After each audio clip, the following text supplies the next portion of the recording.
Hi everybody, I hope this video finds you well. In today's video, we're going to be officially starting into the content of our course, starting with some basic definitions and terminology.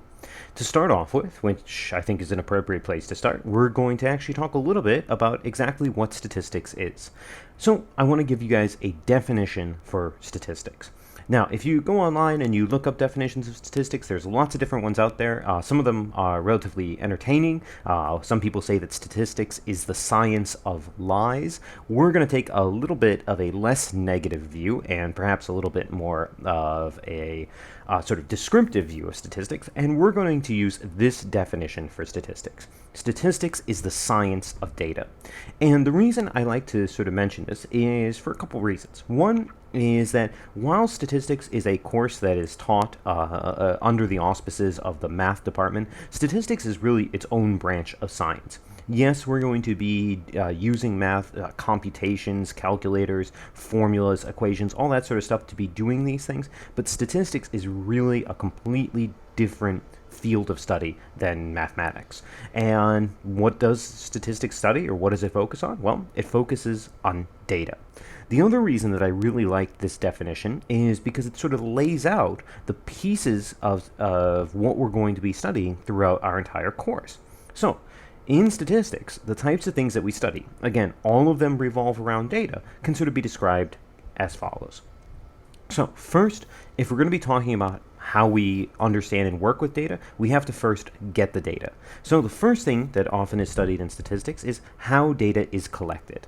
This, if you study this more in depth, you could take a course in what's called sampling theory, or sometimes what's called experimental design theory. And this is all about how statisticians and researchers build samples, collect data, as we saw in those motivating examples, like with the sort of Colgate toothpaste ads, or with Abraham Wald and the bomber planes. How you collect data can really impact how you analyze that data and ultimately the conclusions you can make. So figuring out how to collect data and how to build a good statistical sample is really, really important in statistics. Of course, once you've gathered all that data, if you just have a big pile of data or a big pile of numbers or whatever, then that's not going to be super meaningful.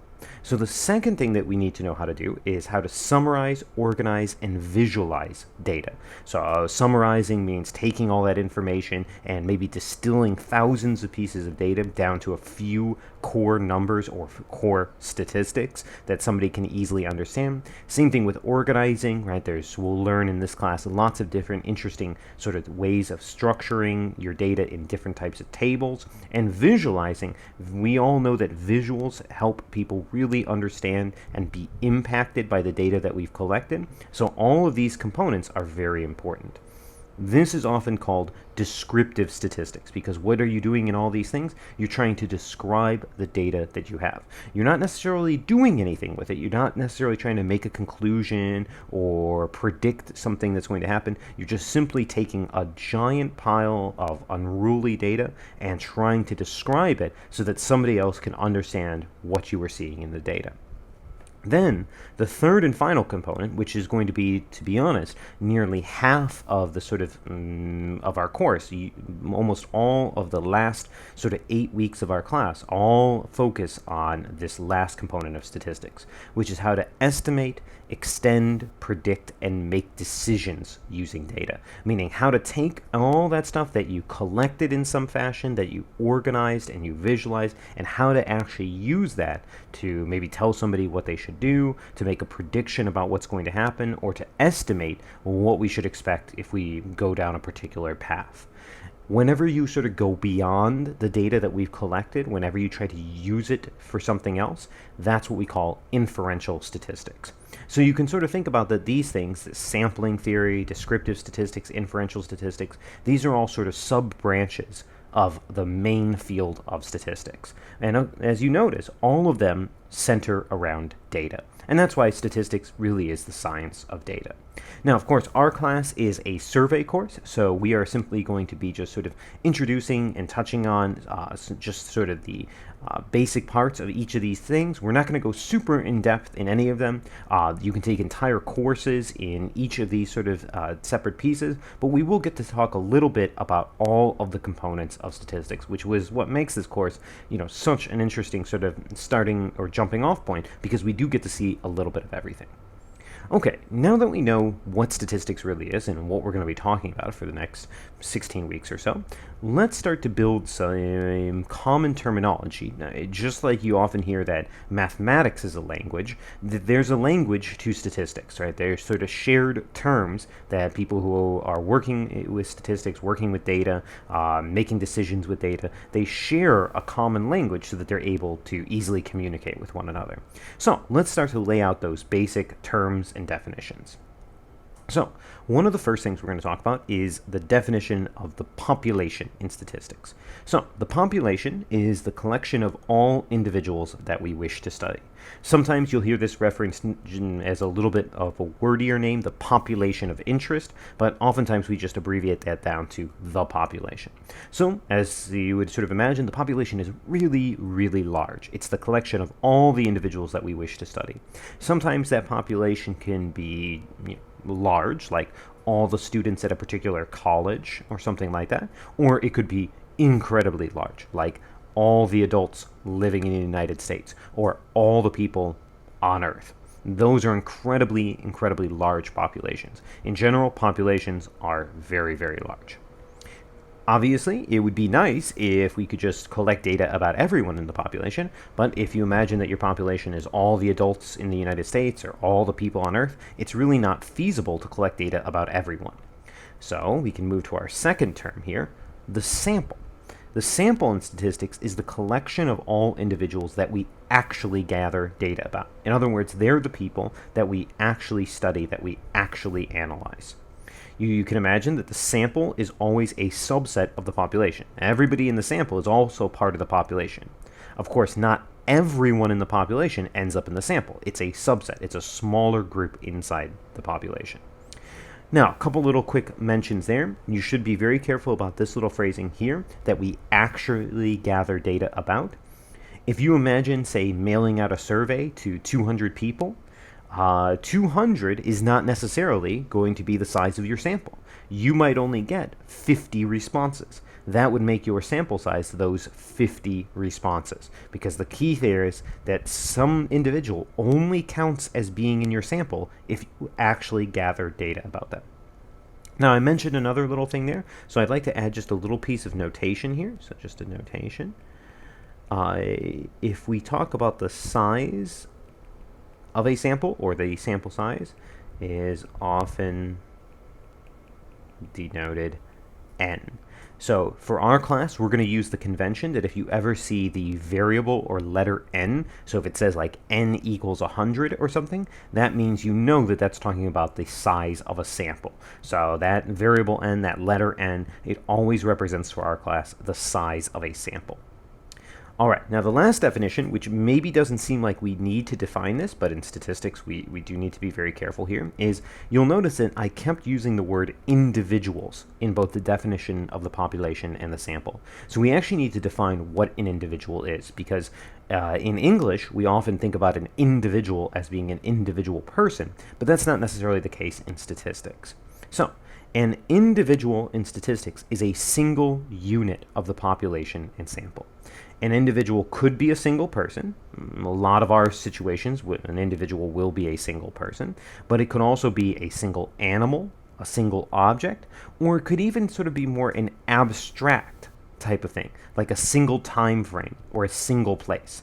The key factor is that an individual is a single unit of whatever we are studying.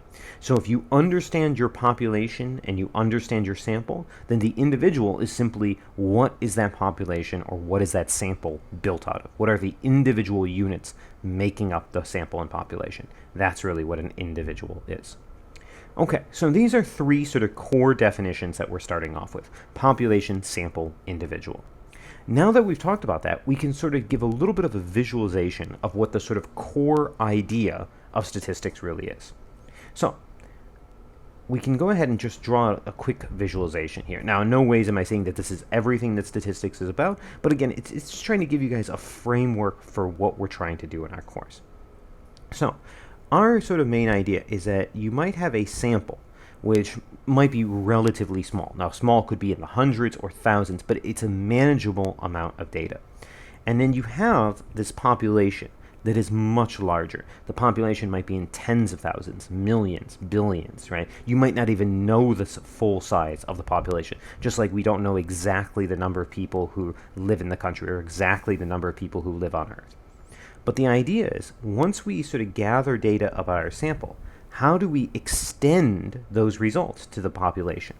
So we sort of want to be able to extend the results from our sample to our population. So maybe we gather data about 1,000 people in the state of California, and we'd like to extend those results to everyone who lives in California. Now, of course, when we extend those results, we have a couple goals. We want to do it in a way that's fair, accurate, and useful, right? We want to make sure that when we extend those results, we do it in a fair way, we do it in an accurate way, in other words, that it actually means something, and in a useful way that allows us to actually say something about the population. And these three things here, this basically means that we want to have a mathematical way to extend the results, because mathematics allows us to understand and make sure that those extensions happen fairly. It allows us to understand and measure the accuracy, and it also allows us to understand how useful our conclusions really are. In other words, something we'll talk about much later in our class, how confident we are in those sort of extensions so that we know whether or not we could really base a decision on those extensions. So in some ways, this little visualization here really says what we're trying to do in that last sort of bit of statistics, that inferential statistics. How do we extend or use our data? We gather data about a smaller group called the sample. We try to extend those results to the general population, and we try to do that in such a way that those extensions are fair, accurate, and useful. Okay, so at this point we've said a lot about sort of talking about the individuals that we might be studying or the sample and the population, but we should say a little bit about what we're actually studying in terms of, we keep saying we're going to collect data about them, so we should talk a little bit about the types of data we might collect. So a statistical variable is a quantity or quality of an individual that we collect data about. So in other words, a statistical variable is just simply something that we actually collect the data about. Now, we're not going to really use the term statistical variable too often, because we're going to classify our statistical variables, in our class at least, into two major types. Now, if you did more advanced statistics or if you took further courses, you could learn maybe more classification, but to be honest, our sort of two types of statistical variables really cover a lot of what people work with. So our two types are going to be what we call categorical, sometimes referenced as qualitative variables, and quantitative variables. Now, some books, some textbooks, some online resources really like the qualitative, quantitative sort of names. I'm not a huge fan because, well, they both start with Q and they both sort of sound similar. So if you're saying them fast, it can sometimes sound a little bit weird. So we'll often use the terminology of categorical and quantitative. So what do these two sort of classifications mean? Well, a categorical variable is a variable where the individuals, as the name would imply, are placed into categories. So you can imagine, if we were just studying individuals, some very simple categorical variables. A categorical variable might be something like your hair color, right? You might have black hair, brown hair, blonde hair, red hair, etc. You take whatever the individuals that you're studying and you place them in a category based on their hair color. You might have something like the genre of music you like. Now, of course, with that, the categories could be really broad. Maybe you like rock, maybe you like hip-hop, maybe you like classical, etc. Or maybe they're very, very specific. You could say, do you like alternative rock? Do you like classic rock? Do you like 80s rock? Do you like heavy metal rock? Do you like so on and so forth, right? So again, the categories could be as specific or as broad as you want, but the point is that whatever that that variable is. It's where you take an individual and you place them into categories. That makes something a categorical variable. If a categorical variable has only two categories, which is a very special situation, and we will encounter this situation, and we'll sort of study it a little bit differently when we do, we often reference that variable as a Boolean or binomial variable. So what I want you guys to sort of see here is that a Boolean or binomial variable is a special type of a categorical variable. It's a categorical variable that only has two categories. All right. Not every variable out there is categorical. Not every variable do you just assign people into categories. Sometimes you want to assign people values or numbers. So we give that a different classification. A quantitative variable is a variable where individuals are assigned a number or value. There is a second component to the definition, though, and the arithmetic of these values makes sense. What we mean by that is, take a variable like somebody's age. That's something where certainly you're assigned a number or a value. One person might be 18 years old, somebody else might be 21 years old. What's important, though, is not only are you assigned a number or a value, but the arithmetic of those values makes sense. If you're 18 and somebody else is 21, you can do something like 21 minus 18, get 3, and realize that the other person is 3 years older than you. The arithmetic makes sense. Why am I stressing that idea of the arithmetic making sense? We'll take a variable like your phone number. Phone numbers, as their name would sort of imply, are numbers, but they're not really numbers, right? Instead, they're really digits. If you have your phone number and you have your friend's phone number, you don't add those phone numbers together to get a third person's phone number. It doesn't work like that, right? The arithmetic doesn't make sense. So when you have something quantitative, not only are you giving people numbers or values, but you're really treating those things as numbers, where mathematics makes sense with them. Something like a phone number, like I just described, is actually secretly a categorical variable, because those first 3 digits of your phone number, the area code, they tell you sort of a category. They basically tell you where that phone number is located. So, got to be very careful with quantitative variables. You have to have where you're assigning them a number or value, but you have to really make sure you're treating those numbers as mathematical numbers, where arithmetic makes sense. There is a little bit of further classification. To be honest, this Boolean binomial classification for categorical is very important because we will talk a lot about that later on in our course. This distinguishing here about different types of quantitative variables we use less frequently. I want to mention it so that you guys are aware of it, but we won't run into it that frequently. The special classifications that we sometimes give to quantitative variables is based on the types of numbers that we allow. If the values that are assigned for a quantitative variable are only whole numbers, so if the only numbers that somebody can get are like 0, 1, 2, etc., then we often reference the variable as a discrete quantitative variable. What's an example of a discrete quantitative variable? Well, something like the number of children in a household. There are either 0 children in the household, 1, 2, 3, 7, whatever, right? But you're not going to run into a situation where you have 2.85 children in the household, right? Everything has to be a whole number there. If any value is possible, then we often reference it as a continuous quantitative variable. So a continuous quantitative variable, a good example of that, might be something like your height. Well, you might say your height is, say, 67 inches, so you're 5'7".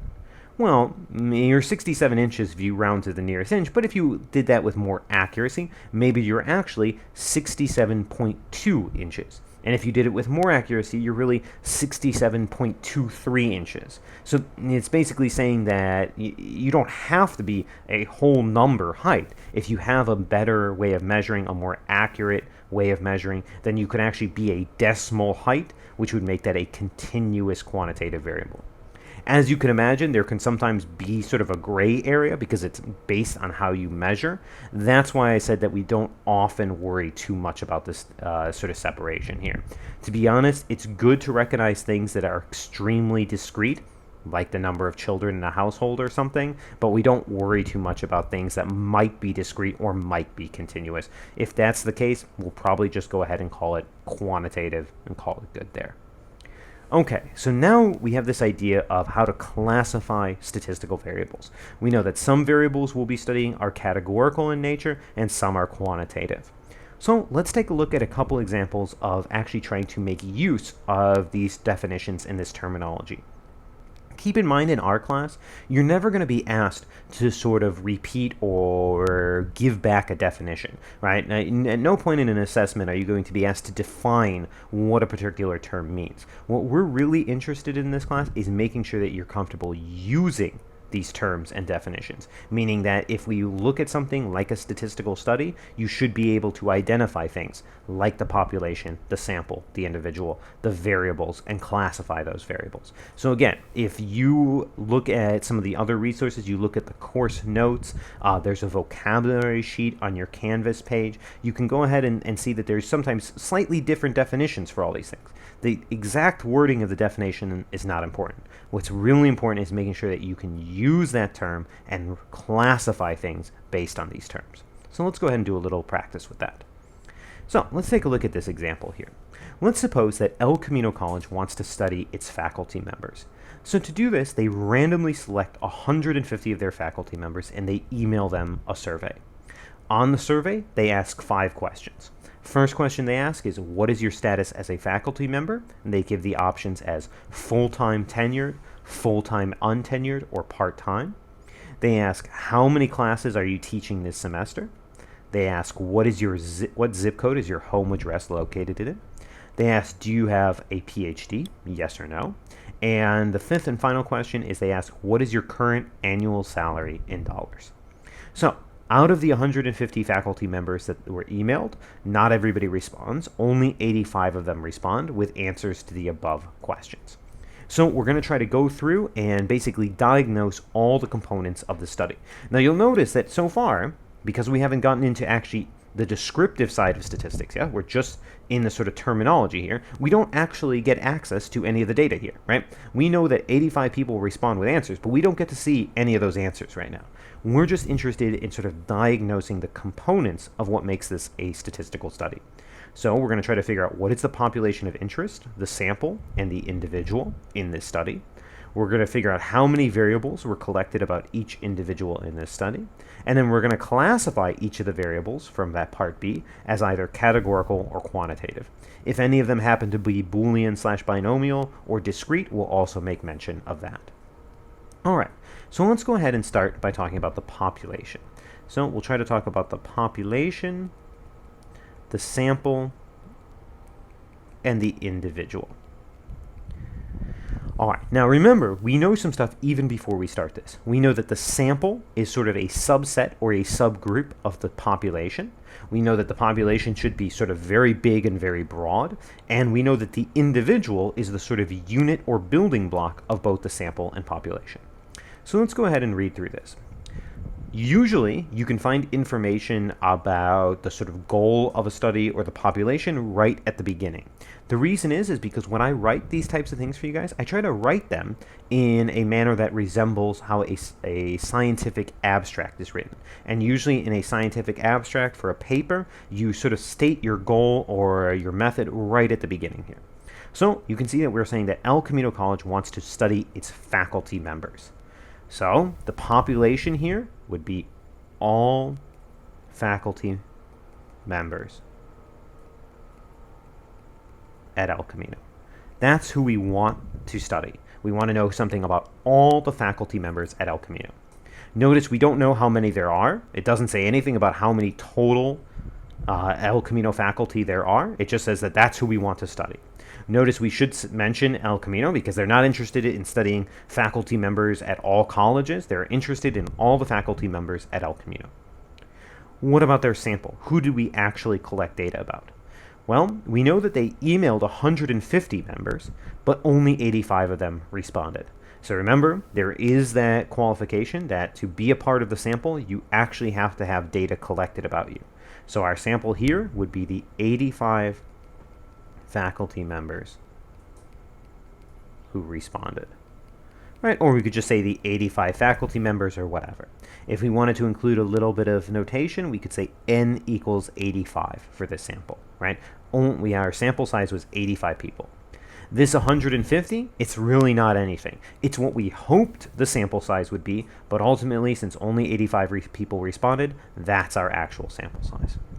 And what's the individual here? Well, notice how we kept phrasing these things. All faculty members at El Camino, 85 faculty members who responded. An individual has to be a single unit of that. So it would be one faculty member. You could specify one faculty member at El Camino. That would be fine as well. That would be a little bit more specific. We sort of know that that has to be the case because this one faculty member has to make up all faculty members at El Camino. So we could get away with just saying one faculty member. All right, so notice that that's the structure that this is always going to have. The population should be all of something, the sample should be a certain amount of that something, and the individual should be exactly one of that something.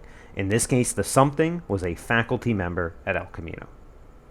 All right, let's think about how many variables were collected here. Well, we know that there were 85 individuals, but how many variables were collected about each individual? Well, you can base that just on the number of questions. Each question collected data about a particular collected a piece of data about a particular variable. So there were 5 variables here. Nothing really deep to think about here. If you ask 5 questions, you're really collecting 5 different variables here. Let's go ahead and try to classify them. So we'll do this just one at a time. Question or variable 1. Question 1 said, what is your status as a faculty member? They were given the choices of full-time tenured, full-time untenured, or part-time. If you think about that, what that is doing is that it's putting people into a category. Some of the people will be in the full-time tenured category, some of the people will be in the full-time untenured category, and some people will be in the part-time category. That means that the first one, the first question or the first variable, was a categorical variable. Was it a Boolean or binomial variable? Well, it was not, because they were given 3 different choices here. So they had to fall into one of those 3 choices, 3 different categories. So the only thing we could say about the first variable is that it is a categorical variable. All right. The second variable, how many classes are you teaching this semester? Well, if you think about that, a faculty member is going to answer that with a number. Something like maybe 1 class, 2 class, 3 class. We don't know if 0 classes was an option, but maybe it was. Those sound quantitative. Does arithmetic make sense? Well, if one faculty member is teaching 4 classes, another faculty member is teaching 2 classes, it does make sense to say together they're teaching 6 classes. If one person is teaching 3 and one person is teaching 2, you can say that first person is teaching 1 more class. So the arithmetic does make sense. So we would say for the second one that it is quantitative because you're giving values or numbers, and those are really acting like values or numbers. In other words, the arithmetic makes sense. Can we describe it any further? Well, probably we could, right? If you think about the amount of classes that a faculty member can teach, it's got to be a whole number. Nobody's teaching 1.78 classes. So you could probably go ahead and be safe in saying that this is a discrete quantitative variable, right? That the number of classes that a faculty member is currently teaching is certainly a number, and it has to be a whole number, so it is discrete. All right, variable 3 is what zip code is your home address located in? So if we think about that, well, if you respond with that, you'd probably be responding with what sounds like a number, right? Zip codes are usually 5-digit numbers, but we have to be careful here. Can you do arithmetic with zip codes? Can you add or subtract zip codes and get meaningful information? Not really.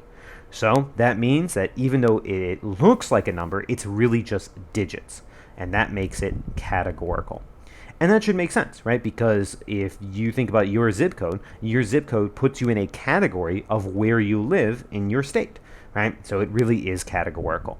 So you just got to make sure that when you think about something, you're not just tricked into saying, oh, is it a number or not? It really has to be a number, and the arithmetic has to make sense for it to be considered quantitative. So zip codes here would be categorical. Do you have a PhD? As a yes or no sort of question. Well, certainly this would be putting people into categories. They would either be in the yes category if they have one, or no if they do not. So it would be categorical. Now, this one we would be able to sort of classify a little bit further. It is a yes or no question. That means there are only two categories. So this would be considered a Boolean or binomial categorical variable. So anytime you have only two categories, you can classify it a little bit further as a Boolean binomial categorical variable. All right, we've got one last one. What is your current annual salary in dollars? Well, if we think about answering that question, certainly you're going to be giving a number. One person might say they make $70,000. Somebody else might say that they make $73,484, whatever. And of course, the arithmetic does make sense. That second person would make 3,000 some more dollars than the first. So this one would certainly be quantitative. Now, in terms of whether or not this is discrete or continuous, this is where you get into that gray area. It is certainly not automatically discrete. Some salaries might be reported with cents. You might make $60,543.27 a year or something. So it probably can't just say it's discrete. It's most likely continuous.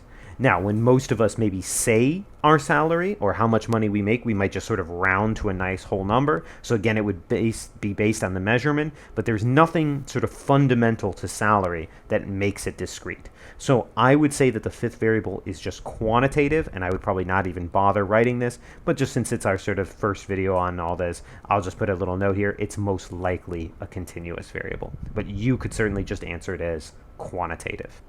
So there we go. This is our first time going through a statistical study and sort of diagnosing the components, being able to talk about the population, sample, and individual, as well as classifying the variables. Let's try this again in a slightly different situation here. So, for our second example, let's suppose that we have a public researcher who's studying a local library during 2019. So what they do is they visit the library on 24 randomly selected days from 2019 and record the following 4 pieces of information about the library on that day. So each time they go to the library, those 24 times they go, they record these pieces of information. First, they record how many people visited the library that day. So they maybe spend the day at the library, they just count the people that show up, and they record how many people visited the library that day. The second thing they do is they determine were there any special events at the library that day, yes or no. So maybe they see if there were any sort of book readings, poetry slams, music things, whatever, right? Were there any special events at the library that day, yes or no? Then they also record which genre of fiction was most borrowed that day. So they say that maybe it could be mystery, fantasy, horror, sci-fi, romance, or other. Thing I want to just sort of point out here, as we'll talk about a little bit, this is something that can sometimes happen when you're giving categories like this. Sometimes you want to make use of an other category. You can't with something like the genre of fiction that was most borrowed. We can probably guess it probably falls into one of these, but it's not guaranteed to. So having that other category sort of serves as a catch-all there, and we'll talk more about that as we go along. And then the fourth and final piece of information that they decide to record is the amount in kilowatt hours of electricity used by the library that day. So maybe they're interested in, sort of maybe studying the relationship between how many people are visiting or what sort of events were going on and the amount of electricity or resources used by the library. So we're going to do the same thing as we did in the previous example. We're going to try to detail the population of interest, the sample, and the individual.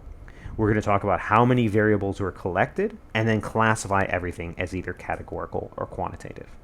So let's start off by looking at part A here with the population, the sample, and the individual. Now, it can be a little bit tricky here, because if we sort of look at the beginning, we might say, well, it says, suppose a public researcher is studying a local library. So we might be tempted in saying that the library is somehow the population.